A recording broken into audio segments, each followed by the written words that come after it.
झनक सुंदर है, जी हाँ बहुत भोली भी है, लेकिन साथ साथ में बहुत बड़ी मूर्ख भी है। तभी तो बार बार उल्लू बन जाती है। नमस्कार, मैं हूं संदीप एल पंड्या और आगे बढ़ने से पहले आप सबसे गुजारिश कि अभी तक आपने टीवी का गब्बर को सब्सक्राइब नहीं किया है तो प्लीज सब्सक्राइब कर लीजिए, बेल आइकन को दबा दीजिए।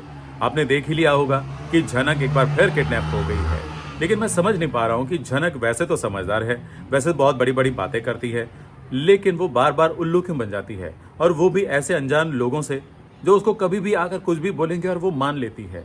अब देखो, एक वकील आया और उसने बड़ी बड़ी बातें की, उसको कहा कि भाई तुम्हारे पापा की बहुत सारी प्रॉपर्टीज है और मैं ही ये बात जानता हूँ, तुम्हारे पापा मुझे सौंप कर गए थे और वो चाहते थे कि ये सब मैं तुम्हें दे दूं। जनक ने बोला कि भाई मुझे तो कभी मेरे पापा ने बताया ही नहीं। हालांकि उसने ये भी कहा कि मैं ज़्यादा समय अपने पापा के साथ रह भी नहीं पाई हूँ, मुझे मौका ही नहीं मिला है, तो शायद मेरे पापा बताना चाह रहे होंगे लेकिन नहीं बता पाए हैं।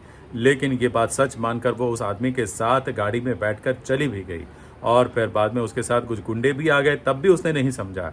जी हाँ, उस गुंडों का क्या बर्ताव था, किस तरह से देख रहे थे, ये सब भी देखा, लेकिन फिर भी वो समझ नहीं पाई और वो चुपचाप उस बंगले में चली गई और बंगला देखकर बड़ी खुश होने लगी, ये सोच करके अरे वाह, मुझे तो कितनी बड़ी जगह मिल गई रहने के लिए, मेरे पापा ने कितना कुछ मेरे लिए छोड़ा है। लेकिन उसको कहाँ पता है कि ये जो उसके साथ आए हैं वो उसको छोड़ने वाले नहीं बल्कि कैद करने वाले हैं, और उसको कैद कर लिया है कमरे में। उसकी किडनैपिंग हो गई है और इसके पीछे सृष्टि मासी का और कुलभूषण का ही हाथ है। ये जब उसको पता चलेगा तब उसे अपनी मूर्खामी पर जरूर एक बार फिर पछतावा होगा। लेकिन अब झनक को कौन छुड़ाएगा, ये बहुत बड़ा सवाल है। अनिरुद्ध को पता नहीं है, आदित्य को पता नहीं है, and I am very much sure कि झनक एक बार कमरे में बंद हो गई तो वो फ़ोन से भी किसी का संपर्क नहीं कर पाएगी, और अगर कर भी पाएगी तो कैसे, ये कहना बहुत मुश्किल है। वैसे हिम्मत वाली है, वो बड़े बड़े लोगों का सामना कर चुकी है।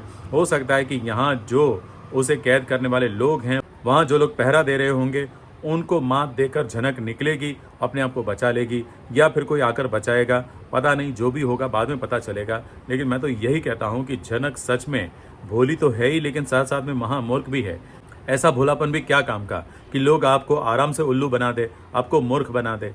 तो ऐसा नहीं होना चाहिए। झनक, थोड़ी समझदारी दिखानी चाहिए, जांच पड़ताल करनी चाहिए, फिर किसी के साथ जाना चाहिए। और सिर्फ ये झनक के लिए नहीं, बाकी लोगों के लिए भी यही सलाह है कि अगर कोई भी आपको इस तरह की बातें करता है तो पहले जांच पड़ताल कर ले, 100 बार सोच लें, फिर उसके साथ जाएं। खैर, ये तो सीरियल है, इसमें तो ये छूट जाएगी, लेकिन रियल लाइफ में अगर ऐसा कुछ होता है तो बहुत मुश्किल हो जाती है। जी हाँ, पूरे परिवार के लिए। थैंक यू वेरी मच ये वीडियो देखने के लिए। अच्छा लगा तो लाइक कीजिए, शेयर कीजिए, और हाँ, सब्सक्राइब करना मत भूलिए।